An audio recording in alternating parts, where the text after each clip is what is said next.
I'm tapping in the middle of that, you see there's my moments and my albums. So I can tap on albums, and there's all the albums that I've created in here. I can pull photos out of there, or video, obviously. Underneath that's Narbox.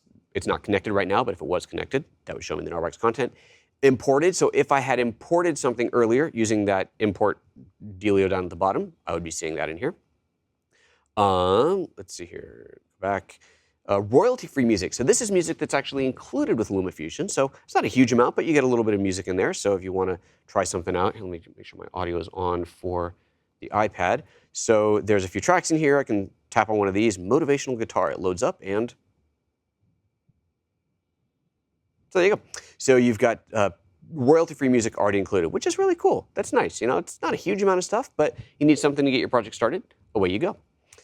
Next on the list is titles. We will, of course, spend time looking at titles specifically in a future video, but here are, you can see on there a bunch of titles, end screens to opening screens, lower thirds, credit rolls, all different kinds of stuff that's just built into this, and a lot of this is customizable as well. So we'll spend a whole video dedicated to titles. We'll get to there eventually. Transitions underneath that, so you want to add a transition. Again, this is content, if you will, that you're adding to your project, so it's in the source list. Transitions, your basics, your cross dissolves and dips, but there's a lot of other transitions in there. I don't really use transitions other than cut, which is no transition, dissolve, and then a fade to color. That's pretty much about all I'll use. Occasionally I might use like a push or something if I'm trying to illustrate a point, but very rarely do I use other effects, but they're there. If you want them, there you go. And then under that, at the bottom is iTunes. This is showing you your iTunes library. So there's a couple of different things to consider in here. First of all, if you're using just your music out of your iTunes library, you probably don't have a license to use that. So if you are just doing this for personal family use, great, go right ahead, knock yourself out. If you're going to upload it to YouTube, there is, of course, a very high chance, as in 100% chance, if you're using commercial music, that it will get flagged for copyright violation. And depending on the song, that may either knock your video out and say this video is not showable, or more likely it'll say we're going to run ads against your video, but you don't get to make money on it, somebody else will. So it's up to you. Now you can actually check. There is a YouTube page that will show you essentially every song ever written, whether you have whether YouTube has the license to play it or not. I don't know the URL. Where can I put this URL? I will put this URL on the page at PhotoJoseph's.expert when I upload this. I've done a video about it before on my Photo Moments show. I don't remember what the URL is offhand, so I will put it in the. So if you're watching this not live, just if you're watching this on the PhotoJoseph's.expert page, which is of course where you are, just look up or down or wherever it is, and you'll find the link in there. But it's very useful. So if you have a song, oh, I love this song by Otis Redding. Can I put this song in my video? It'll tell you no, or yes, you can, but you're not going to make money on it. Or it'll say, that song is free and clear, you can use it, enjoy. So pretty cool. All right.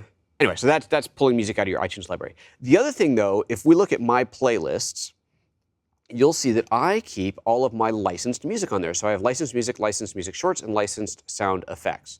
And I tap on these, and these are not very large. Where's my other? Oh, licensed and loop and stingers. Oh, I guess hits and impacts, I must have not put those under licensed. I usually hadn't named that.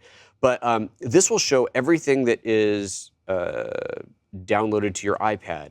Now, that's interesting. I should be seeing hits and impacts. Why it's not? Oh, there, it's thinking. Nope.